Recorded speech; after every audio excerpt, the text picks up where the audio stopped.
Greetings everyone, I am Dr. J and welcome to Through the Looking Glass, where I look at old games I haven't played before to see if they hold up. It's about time I lived up to the tagline of this series, so let's go back to the NES era with The Legend of Zelda. What introduction could I possibly give to a game that's almost 9 years older than me? It was the one that started it all, the beginning of a franchise whose games would be among the most well-known within Nintendo's catalog. It was also one of a kind back in its day for not having a fully linear path, as while you need to complete certain tasks before you can progress, you have a great deal of freedom to explore, to figure things out on your own, and maybe even to find something you didn't expect along the way. Going into this, I wasn't sure what to expect. On one hand, I was really curious to see how much has changed between this game and the few Zelda games I've played. On the other hand, this is also a part of gaming history that I seldom dip into, which meant I was unsure how long it would take me to acclimate to the controls and whatever challenge awaited me. As a result, my main question was whether or not the original could hold its own in the face of its descendants. So without further ado, let's find out. The story is fairly threadbare, as you would expect given the limitations they were fighting against. If you allow the menu screen to sit open for long enough, you'll be given a brief bit of text explaining what's going on, with a small note at the end to read the manual for more details. And on that note, I definitely recommend you do so, as it will help you better acclimate to the kind of game you're getting into. For the unfamiliar, the game is made up of exploration and basic 2D combat. Your main objective is to seek out pieces of the Triforce which have been hidden in a series of labyrinthine dungeons which have, in turn, been hidden across the overworld. Each dungeon has its own layout and dangers, and are the main points where the combat will take center stage. However, the pace at which you approach virtually everything is up to you, as after you've been given a sword, as it's dangerous to go alone, there's nothing stopping you from going in virtually any direction you want. Along the way, you'll find other useful items ranging from a boomerang, a bow, a magic wand, and many more besides. Though some of these items are hidden in places that don't seem obvious at first, many will be essential in order to make it through the dungeons, especially the final one. In essence, the gameplay is a textbook example of how limitation breeds creativity, as despite the combat boiling down to walking up to someone and stabbing them repeatedly, there's a lot of variation built into that.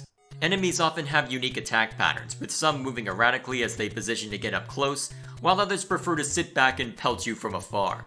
This means, despite the simple control scheme, you find yourself having to vary your approach on a regular basis. And that's before factoring in the other weapons you find, as some monsters can only be hurt by certain items, or are more vulnerable to one in particular. This is especially the case when it comes to boss monsters, as while most of them can be hurt by your sword, there are some creative ways you can or are forced to tackle them, with most of the fun ones involving copious amounts of explosives. Among the other weapons, the one I used the most was the boomerang, as while it doesn't do all that much damage, it does stun anyone it hits, giving you a chance to walk up and stab them without them wandering off. There are some enemies it can't affect, but the audio and visual cues make it very clear when your weapons do or don't have an effect, meaning there was seldom any frustration in using them. However, for someone who's gotten used to modern convenience, the limitations can be a source of frustration. For instance, I grew up on PC gaming, and even the most basic games I played when I was younger had figured out how to move in one direction and attack in another. That alone made the combat more difficult for me than otherwise, because Link is very quick to move in whatever direction you select, leading me to accidentally hug enemies instead of stab them. This is further compounded by the fact that it's very easy to get yourself killed if you're not careful, as regaining health is contingent on a mix of skill at taking out opponents, and hoping your opponent either drops hearts to replenish it directly, or rupees that you can spend on potions. Because of that, the game balance is very similar to a typical open world game. It is fairly well balanced throughout, but since you're allowed to go in any direction you want, it's possible to get way over your head and face something down you aren't necessarily ready for.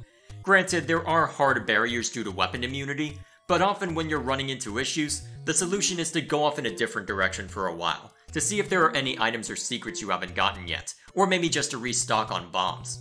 Generally though, I tend to dislike this kind of game balance for a couple of reasons. First off, it's not something that I'm used to dealing with, as with pretty much every game I played when I was younger, there was always the sense of linear progression, that you're being given the tools you need to overcome the given challenge, and any difficulty you're running into is a matter of needing to get good. However, open world game balance is much harder to account for because you can go in any direction, meaning you have a much greater chance at running into a scenario that's either too hard or too easy for your given circumstance. Sure, you can walk away from an encounter until you get stronger, but since I'm both incredibly stubborn and used to assuming I already have the tools I need to face something down, walking away from an encounter isn't something I enjoy doing.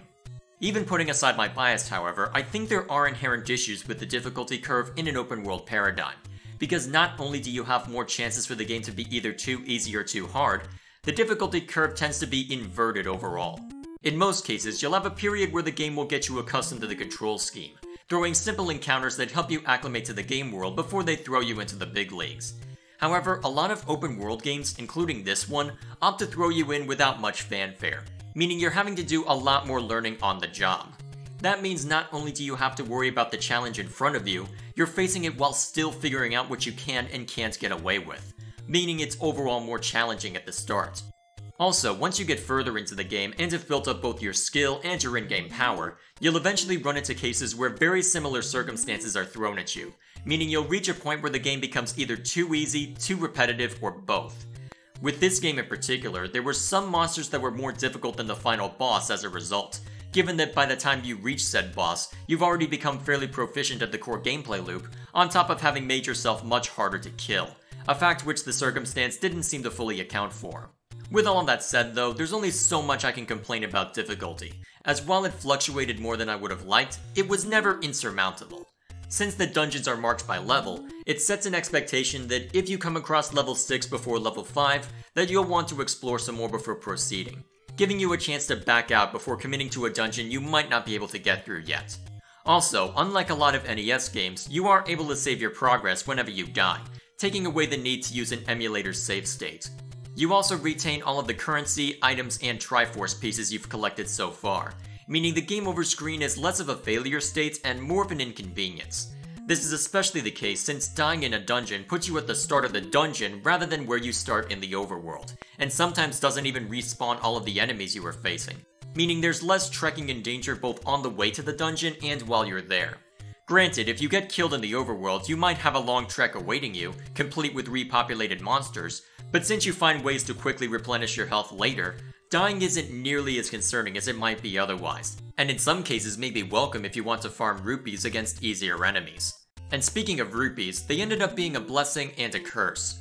On one hand, they encourage you to spend more time exploring, getting good at the combat, and getting to know the lay of the land. Between the blue ring, which cuts the amount of damage you receive in half, and the improved shield, which blocks all projectiles aimed at your front, there is absolutely an incentive to stockpile rupees. However, depending on the circumstances, they can also make the game more repetitive, as it can take quite a while to get the rupees required to get these more powerful items, and that's to say nothing of potions to fully replenish your health, the initial payment for arrows plus the 1 rupee you spend every time you fire the bow, and upgrades to the amount of bombs you can carry at once.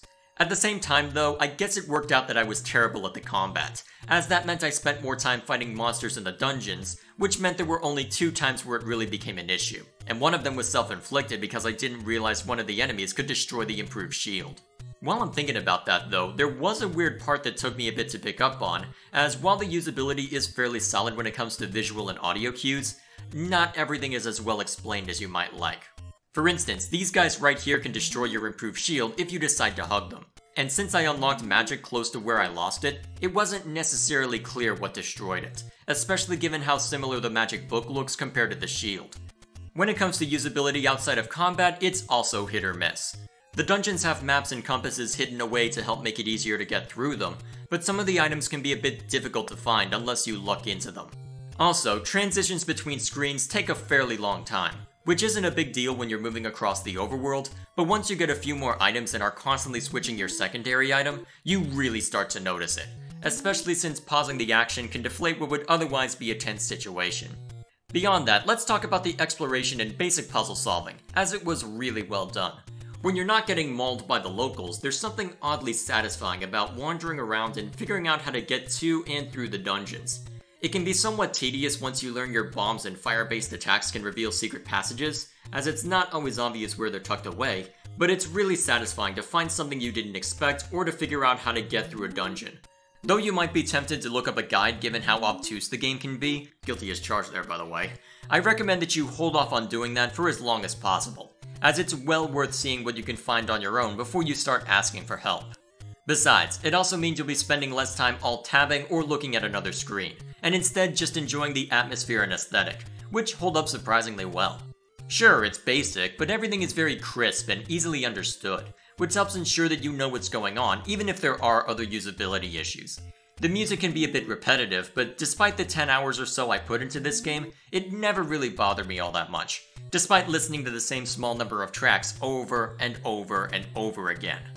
Then again, since I was using a capture card to gather footage, I could also listen to other stuff without it being picked up in the recording, so that might be coloring my judgment a little bit, but on the whole, the music manages to be catchy without being annoying, which I really appreciate. Overall, the game certainly shows its age with respect to its controls and obtuse progression, but it's surprisingly charming due to the sense of exploration and the presentation. It can be repetitive at times, especially if I didn't have enough rupees for an item I needed, but with how much fun it was just to explore and figure out where to go next, it was certainly worth my time. As the first NES game I've played to completion, I think I started with a good one, and I do think it's worth checking out. If you're interested, the easiest way to get it will depend on your hardware, which for me meant buying a subscription to the Switch's online mode. It's not something I would normally pay for, as I'm a frugal PC gamer who expects online functionality to come standard, but given that it had a bunch of NES games bundled with it and was only $20 for the whole year, I'd say it's already paid for itself. I might have bought it so that I can get my butt kicked at Smash Bros, but having the NES Classics bundled in was how I justified the purchase in the long run. Regardless, that's all I have for this video. Thank you all for watching. Please like and share this if you find it deserving, and subscribe to this channel for the next game in Through the Looking Glass, as well as other content posted on a not-so-regular basis. So now that I've opened the floodgates by covering old Nintendo games, I'll need to work to ensure this channel doesn't become all Nintendo all the time. Honestly, with all the stuff releasing on the Switch this year, alongside all of the older games I'd like to eventually look at, it would be very easy to do that for the next 5 years. I've already committed to a few games outside of that, including one with a very different tone to this game, but we'll discuss that when the time comes. With that said, thank you once again for watching, let me know what you think in the comments below, and I'll see you all later.